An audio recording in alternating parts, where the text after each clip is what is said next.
lloran al ir sembrando sus semillas, pero regresan cantando cuando traen la cosecha. La guía familiar. Dios les bendiga, hermanos.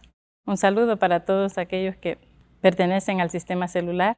Gracias por la oportunidad que nos dan de poder llegar a la intimidad de sus hogares. Y vamos a tener este estudio de la palabra del Señor. Y el tema para esta semana es: en Jesús tenemos seguridad eterna de salvación. Y la verdad central es: nuestra salvación es eternamente segura por el sacrificio perfecto de Jesús en la cruz. La lectura la vamos a tener en el Evangelio de Juan, capítulo 5, versículos 24 y 25. Le invito por favor a que podamos leer. Dice la palabra del Señor: ciertamente les aseguro que el que oye mi palabra y cree al que me envió, tiene vida eterna y no será juzgado, sino que ha pasado de la muerte a la vida. Ciertamente les aseguro que ya viene la hora, y ha llegado ya, en que los muertos oirán la voz del Hijo de Dios, y los que la oigan vivirán. Para la introducción, hermanas, vemos dos palabras por lo menos relevantes en la lectura de la palabra del Señor, como son la muerte y la vida eterna. Pues todos nacemos desde la caída del hombre, allá en el huerto del Edén, nacemos en muerte espiritual. Por esa razón es de que Dios tuvo, en su inmenso amor, en su gran misericordia, tuvo un plan, tuvo a bien enviar a su Hijo Jesucristo. Y nosotros vemos que en realidad el tema central en las Escrituras es, hermanos, la salvación, porque la salvación se da en un momento de que haya pues una calamidad, nos enseña pues la palabra del Señor. Siempre que hubo una calamidad, siempre se necesitó de alguien que llegara en rescate en esa situación difícil que muchas veces se presenta. Y de hecho vemos que las calamidades han existido desde que el pueblo de Israel tuvo que salir de Egipto, pues se vio en diversas situaciones en las cuales era imposible para ellos poder salvarse.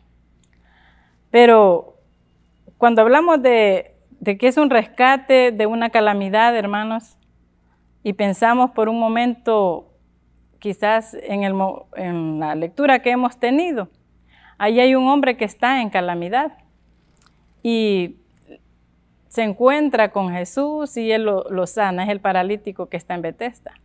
Y no solo él, muchas personas en su tiempo se encontraron en dificultades, como el hombre que tenía lepra, eran 10. Entonces Jesús lo sana y solo uno regresa a darle las gracias. Pero ahí podemos ver algo que se da, que cuando él regresa, Jesús le pregunta por los otros 9. Y él le dice de que no sabe dónde están. Pero Jesús le dijo unas palabras: tu fe te ha salvado. Entonces, cuando él dice tu fe te ha salvado, es que Jesús fue anunciado como Salvador desde su concepción. Vemos nosotros que cuando él estuvo en la tierra tuvo aquel gran cuidado de no solamente sanar, sino salvar. Y por eso lo aborrecían, porque él decía: tus pecados te son perdonados. Y no entendían y decían: ¿cómo es que éste puede perdonar pecados? Cuando nosotros fuimos encontrados por él, estábamos en una situación de calamidad. No había nadie que pudiese ayudarnos, unos enfermos, otros quizás en escasez, otros en problemas en el hogar, pero se presentó él. Y no hubiera tenido ningún sentido que solo resolviera el problema, sanara, sin dar la salvación. Por eso, en esta obra que el Señor nos ha encomendado como siervos y siervas del Señor que somos, debemos de no solo llevar en sí esa fe para que las personas sean sanas, sean quizás liberadas de problemas, sino también llevar el mensaje de la salvación, porque ese es el tema central de las Escrituras. Y podemos ver muchos ejemplos de cómo Jesús sanaba y salvaba. Así sabemos que en el punto número 1 dice que hay un día de juicio. Y de hecho que ese día de juicio se van a rendir cuentas frente a Dios. ¿Quiénes van a estar allí? Pues dice que va a haber ricos, pobres, grandes y pequeños. No va a haber ningún mérito, ¿no? Si es rico, se va a enfrentar a ese juicio. Va a tener que, dice Sofonías 1:14, que Dios va a derramar su ira contra todos los pecadores, contra todos los impíos, contra todos los incrédulos. Y la palabra del Señor dice que el cielo y la tierra pasará, pero mis palabras no pasarán. O sea que ese juicio es algo que va a suceder, nadie lo va a poder evitar. Pero una seguridad que todo aquel que ha creído en Jesús puede tener, que se ha hecho un hijo de Dios, es que Él no va a pasar por ese día de la ira. Los hijos de Dios no nos vamos a ver cuando Dios derrame esa ira, ese día de tiniebla, ese día de oscuridad. Los que hemos creído en el Señor no debemos de preocuparnos, de afligir, que digan, ay, ya viene el fin del mundo. Ya viene el fin del mundo. No debe de preocuparse porque uno sabe que uno tiene esa seguridad que va a ser guardado de ese día difícil que la Biblia nos menciona. La ira no va a caer sobre los hijos de Dios. Entonces, ser librado de esta ira es la salvación final, no solamente para el pueblo gentil que creyó en el Señor Jesucristo, sino también para el pueblo judío. Es la salvación final, porque la iglesia del Señor va a estar en el cielo, va a estar segura, va a estar en la boda del Cordero. Apocalipsis dice que vio una multitud grande, vestida de ropas blancas, con palmas en sus manos. Antes el Señor nos va a librar. Y de hecho que algo que podemos ver en la Biblia es que cuando se dio el diluvio, antes que viniera, sus hijos fueron guardados como fue Noé y su familia. Cuando sucedió lo de Sodoma y Gomorra, de igual manera, antes Dios envió sus ángeles y guardó a los suyos. Por esa razón, estos ejemplos nos deben a nosotros dar una seguridad, una confianza en las palabras que el Señor nos ha dicho, que vamos a estar nosotros en las bodas del Cordero. Y esa es la operación de rescate que Jesús hizo por su pueblo, como su Salvador. Así también, el punto número 2, dice la palabra del Señor, el que oye y cree.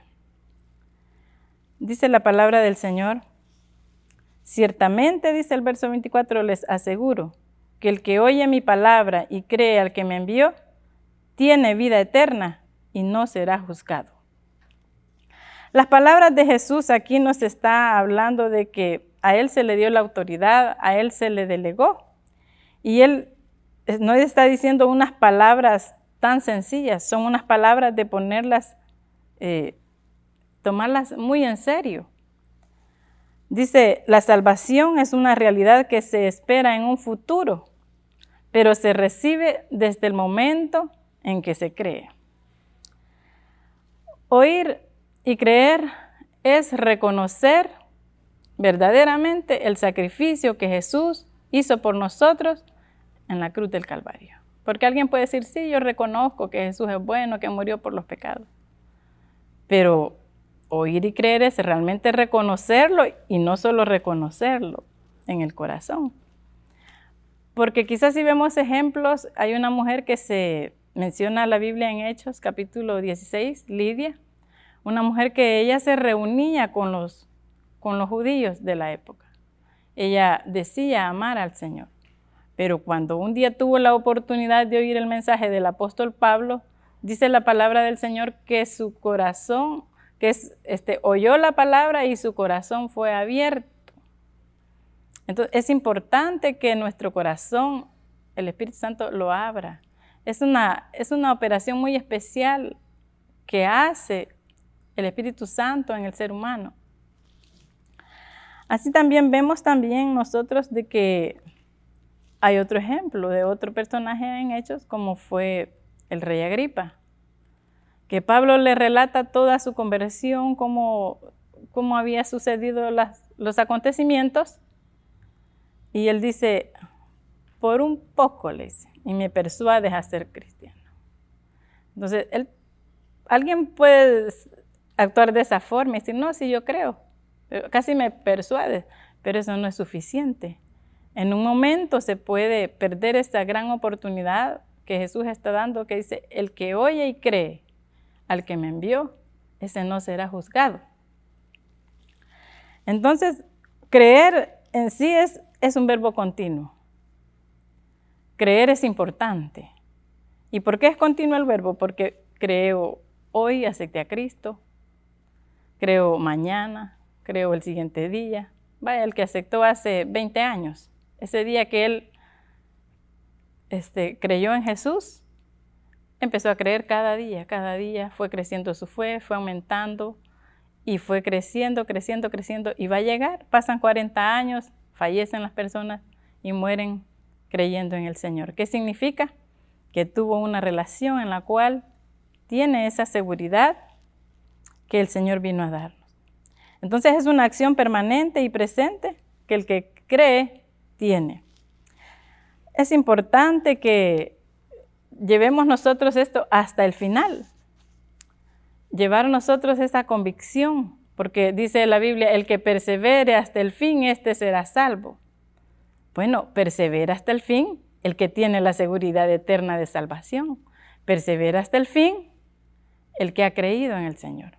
Porque el que no cree, cree hoy, mañana no cree. El humano es así. Hoy creo, mañana no creo, mañana creo. Pero cuando se da esta operación, es permanente. El punto número 3 dice, la salvación es del Señor. Y en verdad, solamente Él es el único que puede salvar. No hay nadie más que pueda hacerlo porque el hombre está totalmente incapacitado para salvarse. El hombre no tiene, la gente busca a veces ser salvo por sus obras, por méritos, pero eso en la Biblia no se registra. Solamente la salvación es una obra divina que fue realizada por Jesús en la cruz del Calvario. La pensó el Padre que está en el cielo, que nos amó tanto, nos amó con amor eterno. Entonces, pero también estamos conscientes que no es del que quiere, ni del que corre. No es que yo voy a querer, no. Es de aquel que Dios tiene misericordia y por eso todos aquellos que hemos creído debemos de estar agradecidos. Y no es que seamos mejores, sino que Jesús dice, que ora al Padre por aquellos que del mundo le dio. Pero también dice, hay otros que van a venir. Yo estoy parafraseando el capítulo 17 de Juan. Oro por otros que también van a venir, dice Jesús en esa oración. Entonces, ahí vemos claro que Él está orando. No depende del ser humano la salvación, depende solamente de Dios. Y Él la da, dice Romanos, a quien Él quiere. Dice Filipenses que Él pone el querer como el hacer en nuestros corazones. Qué maravilloso es saber que si Él pone ese deseo, ese querer, Dios es fiel y nos va a mantener siempre, como dice allá en Judas, dice que poderoso es aquel que nos llamó para guardarnos sin caída y presentarnos sin mancha delante de su gloria. Esas palabras son las que nos dan ánimos a saber de que si dependiera de nosotros, quizás ya hubiéramos vuelto atrás. Pero como Él nos amó, Él nos conoció, Él nos predestinó, estamos seguros en Él. Por esa razón es de que muchas personas, cuando les predicamos la palabra, ellos no van a llegar. A veces uno quisiera que ya se convirtieran, pero no. Dios tiene el día y la hora en que esas personas que llegan, no es casualidad que lleguen, llegan porque Dios pone el querer como el hacer. Y es bueno presentarle bien ese plan de salvación que el Padre tuvo en su gran amor para con cada uno de nosotros. Así que también no nos debemos de decepcionar porque unos van a oír, otros no. Ya veíamos el ejemplo de Lidia y de Agripa. Ambos Dios les presentó, pero como no es del que quiere, Dios tuvo misericordia. Pero lo más importante en todo esto es que hay una garantía. Creo que si se compra algo, algún electrodoméstico, siempre estamos pensando qué garantía tiene, cuánto tiempo va a durar. No digamos para algo tan importante como es recibir a Cristo, como es la salvación, también se nos da una garantía. ¿Y cuál es la garantía? Bueno, la garantía es que Jesús, Él dio su vida, hizo un sacrificio perfecto en la cruz del Calvario por todos aquellos que habían de creer en Él. También vemos de que la garantía es tener una relación muy personal y muy única con el Señor Jesucristo. Por esa razón Él dijo allí, yo les doy vida eterna, mi Padre que me la dio es mayor que todos. Jesús está garantizando en las palabras que Él dice en el Evangelio de Juan, está garantizando nuestra seguridad eterna, está garantizando la seguridad eterna para aquel que en Él crea. Así que si una persona acepta a Cristo, desde el momento que cree, tiene la garantía de seguridad, tiene la garantía de salvación. Si 10 minutos después que creyó, que recibió a Cristo en el corazón, él muere, él es salvo. Si muere un día después, no se sabe cuándo, pero desde que se cree, se goza de esa garantía que es una realidad.